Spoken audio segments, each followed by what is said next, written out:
My name is Nathan. This is the final video assignment. My assigned region of assessment is the overhead squat assessment, and then the impairment that we're looking at is feet flattening or excessive pronation. So the overhead squat assessment is essentially, it's looking for quite a few things, but it's mainly for the feet flattening. We're looking at the foot and ankle, and that's where our focus is for this impairment. So potential findings that you would see is the ankles caving in. So demonstrating this, going into an overhead squat, you would start here, shoulder width apart with the feet, and you just go down and up, but focusing on the ankle here, it's staying upright and it's not caving inward into this pronated state. So we're looking for this rather than showing the impairment here now. Is you'll notice it here more because I have high arches on my feet. You'll notice it here. It's the slight caving in effect that you'll see. And then it goes upright, it caves in going down, and it goes upright again. That is a common thing that you'll see for the overhead squat assessment when seeing the feet flatten. That's what you're looking for. And so an inhibitory technique and its purpose and use in this regard is my anterior tibialis is overactive. So what's happening is I'm going into excessive dorsiflexion and excessive eversion of the foot, which is causing the pronation, the excessive pronation and feet flattening. So an inhibitory technique being self-myofascial release, you can use many tools that help. I have a Theragun, which is one of them, and I enjoy using this one. So if my pectoralis major was in need of self-myofascial release, I would activate the Theragun.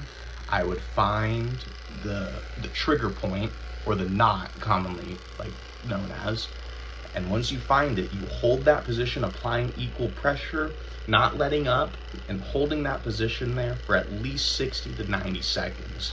And what that does is it's stimulating the muscle to relax from its overactive state. And that's important for, like I said, the overactive muscles that are contributing towards an impairment syndrome. So if my anterior tibialis is overactive, I want to use self-myofascial release on it to help relax it from that state. A lengthening technique, this is ideally used for static stretching. That is the common lengthening technique that many will use. It's very simple. It's usually in sets of 3 for 30-second holds, 3 repetitions, 30-second holds. And what you're looking for is you're taking the insertion of a muscle and you're putting it farther away from the origin. That is actively stretching the muscle. So if my anterior tibialis originates from the upper 2/3 of my tibia bone and it inserts into the first metatarsal of my foot, what I would want to do to stretch that is I would want to put my foot into plantar flexion, opposite of the anterior tibialis' concentric motion. That will effectively stretch said muscle. So positional and isolated strengthening techniques, this is commonly like isometric movements. So if I wanted to isometrically contract my shoulder, I would find some sort of surface. It's normally a wall. Anything that will give equal force back to what you're putting so you can contract the muscle, but it's not moving. It's in its contractive state and it's I'm trying to push against my hand, but I'm not letting it. And that is the isometric technique. It's important for strengthening because underactive or weak muscles, they need to be strengthened because they can contribute to impairment syndromes or any other dysfunction of the muscular system. An integrated dynamic movement exercise, that would consist more of not an isometric motion, but allowing range of motion.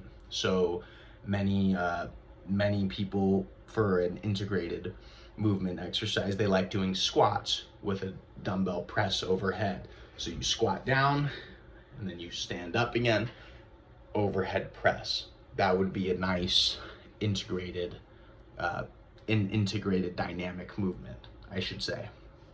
And it's important for just overall effectiveness of the muscles, because many times people will feel secure or strong in one plane of motion, but the integrated dynamic movement exercise will help. It'll humble you, really, and it'll show you just where you need to improve, because in all planes of motion, it's a different story than just one plane of motion for a muscle and its efficiency when in use.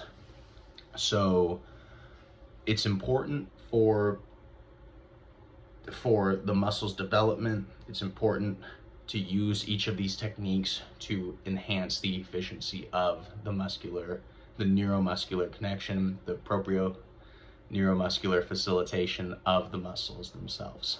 Thank you.